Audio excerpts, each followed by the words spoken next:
Two of the largest capital raises in history landed on the same day, both to fund AI. Let's start with Alphabet, Google's parent company. It moved to raise $80 billion in fresh equity. The money pays for the compute build-out behind its AI ambitions, and $10 billion of that went as a single block to Berkshire Hathaway, which is Warren Buffett's company. On the same day, Anthropic filed confidential paperwork with the SEC, the Securities and Exchange Commission. That's the first formal step toward going public. And this could be among the largest IPOs in history, an IPO being when a company's first sale of stock goes to the public. Confidential means that they start the review privately before they show anyone the actual financials. And they're not alone in doing this. OpenAI is reported to be eyeing its own public debut as soon as September. SpaceX, which owns xAI, filed confidentially back in April. So 3, maybe 4 of the companies building frontier AI are running the same race toward the public markets, and for the same reason. The compute to train the next generation costs more than any private balance sheet can comfortably carry, so they're all going to the place where the biggest pools of money live. Now, Anthropic's filing comes just days after it closed around at a $965 billion valuation. We walked through that here on Century Report recently, and this was alongside its Opus 4.8 launch. And a few days ago, we covered the $36 billion debt deal financing its compute lease. So this is the next step in a really fast sequence. And there's a number underneath all of it that makes the IPO really interesting. Anthropic is reporting roughly $47 billion in annualized revenue. Almost no company has ever reached that speed, but it's spending more than that on cloud computing and on staff. So it is enormous, and it's losing money both at once. And there's a wrinkle that most companies filing to go public don't have to carry that Anthropic does. Anthropic is a public benefit corporation. That means it's legally bound to a stated mission alongside the profit, answerable in part to a body called the Long-Term Benefit Trust. Its safety commitments cost them real money. The filings will have to disclose that, including the Pentagon supply chain designation that Anthropic is currently fighting in court. And then there's the strangest piece of the whole day, a new economics paper from researchers at the University of Virginia, Anthropic, and the Bank of Canada tried to measure what the AI sector actually produces. They put what's called a AI GDP at roughly $250 billion last year in 2025. And that's growing about 2,600% per year once you adjust for quality. And yet it's almost invisible in official statistics. How does $250 billion hide? Because the price of any given AI capability falls nearly as fast as the supply of it rises. Output explodes, the per unit price collapses, and on the aggregate ledgers, it reads like a sector barely moving. The authors put it in one line: a windfall that cannot be seen, cannot be shared. So let's really look at what's actually being wagered here. Record scale capital raised at record speed against a capability whose cost per unit is falling almost as fast as it improves, on the bet that the advantage that the money buys will hold long enough to pay the money back. That bet is the one that the rest of today's news and a lot of recent news keeps poking at. And there's a fuller treatment of that financing layer in today's Century Report. But let's shift away to one of those stories that is poking the holes. Meta launched an AI support assistant back in March, and the promise was simple, the same that we've seen a million times before: reliable, around-the-clock help for almost any account problem. Over the past several days, attackers turned it into a skeleton key. So here's the whole attack. It's almost too simple. A hacker messages the assistant, asks it in ordinary language to link a new email address to someone else's Instagram profile. So the assistant does it, and the attacker gets the verification code, sets a new password, and locks the real owner out. And the targets were really high value. We're talking single letter and single word handles.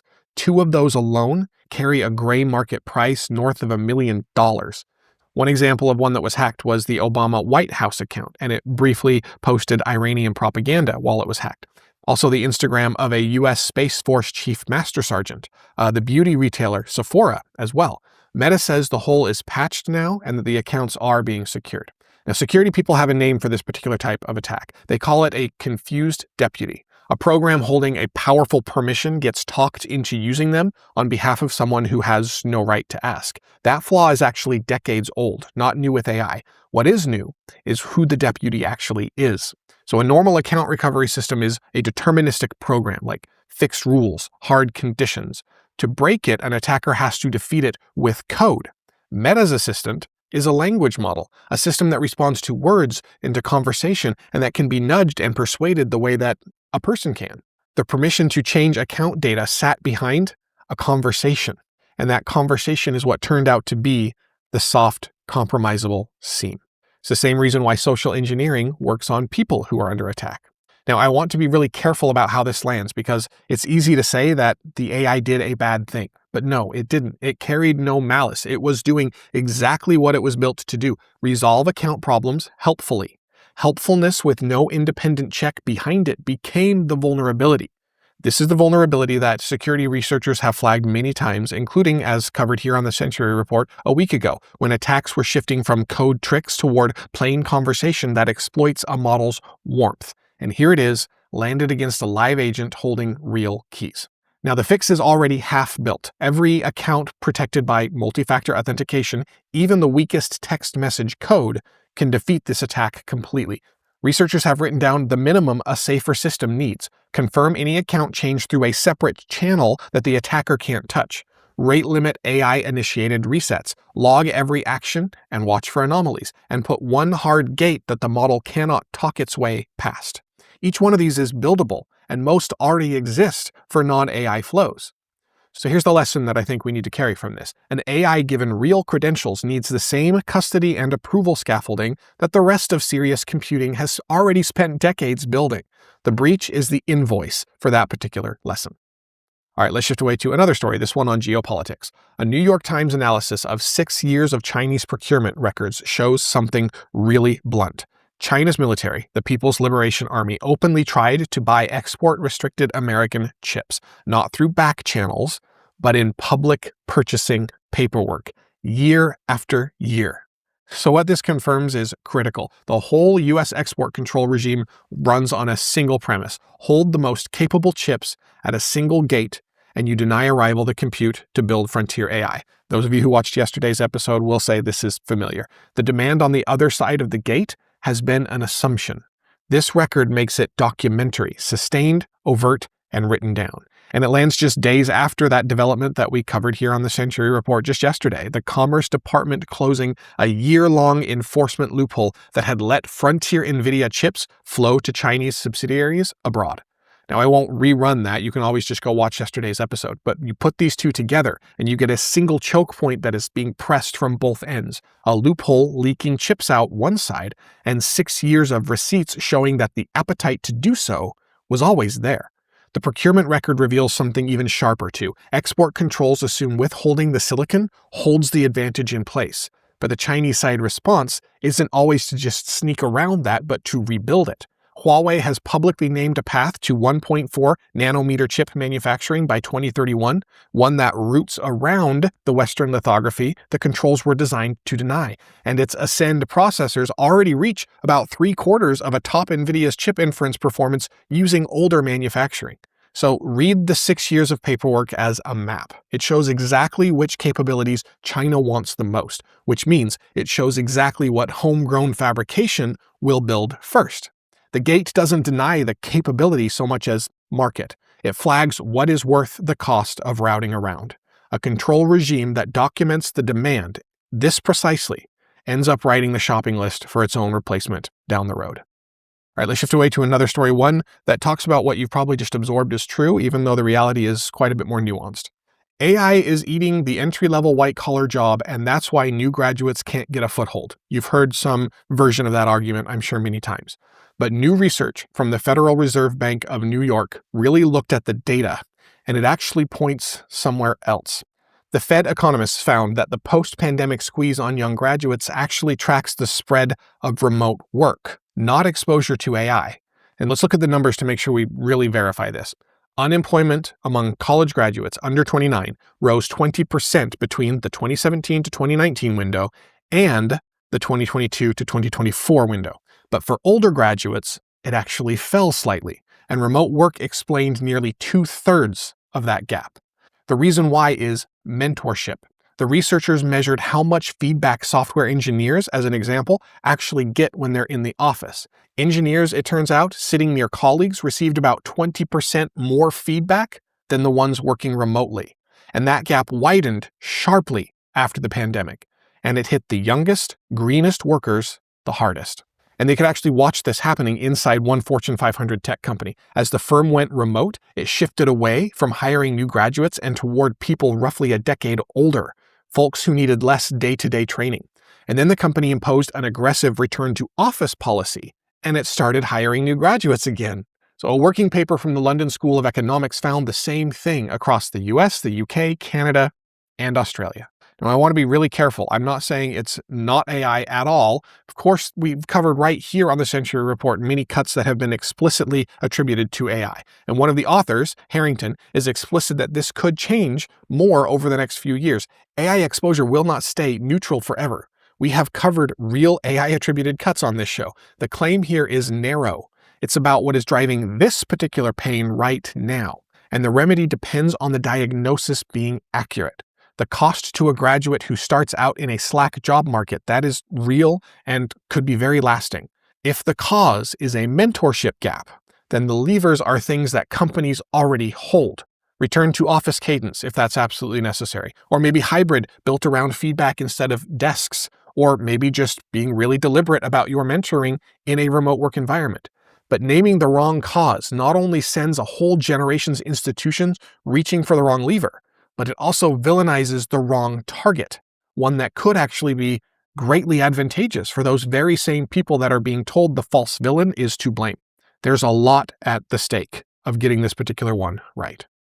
All right, let's shift away to another story, this one medical. Roughly 3 million American adults live with a pacemaker. This is a battery-powered device implanted in the chest with leads threaded into direct contact with the beating heart. And it's well established, generally safe, and it's surgery, with everything else that surgery carries. But MIT engineers working with colleagues at USC, Harvard, and UCLA just demonstrated a version that needs no surgery at all. It's a sticker about the size of a postage stamp. You wear it on your chest, and it sends focused ultrasound pulses through the skin to steady the heart's rhythm. Ultrasound alone, aimed at the heart, has been tried, and it produced only weak, unreliable effects. So here's the clever part of what they did. The team paired the sticker with a one-time gene therapy injection. That injection tells heart cells to make special ion channels. These are tiny pores in the cell wall, and they open when they're hit by sound. When they open, calcium rushes in and the cell contracts. And guess what sends the sound? The sticker. So engineer the cell to hear that pulse, and suddenly the signal is reliable. They call this sonogenetics, and it's the sound-based cousin of a known technique that we've covered on the Century Report called optogenetics, which steers neurons with light. And the results held up. In the lab, the pulses kept engineered human heart cells contracting in sync. In living rats, the sticker quickly and safely corrected arrhythmias and restored a normal beat. Now, let's be honest, though, because as amazing as this is, we don't want to overpromise. This is still a prototype, validated in animals and cultured human cells. It is not something a patient can ask for yet, but the gene therapy step is modeled on one-time injections that are already FDA approved for conditions like sickle cell disease and spinal muscular atrophy. So the precedent is real, but between here and a person wearing one of these sits that same regulatory and clinical road that every implant alternative has to travel. But what's worth understanding is the direction this is going. This same group already built an ultrasound sticker that images deep organs. Now they want to fuse the two, one patch that watches the heart and corrects it in a closed loop, all from the surface of your chest. This is a whole category of cardiac care that has always meant cutting into your body, starting to work as something you simply wear and peel off.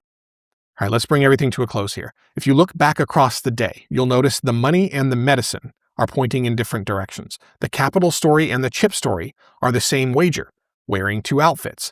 $80 billion raised, an IPO that could be the biggest ever, an export wall guarded for years. All of it betting that an AI advantage can be captured and held still.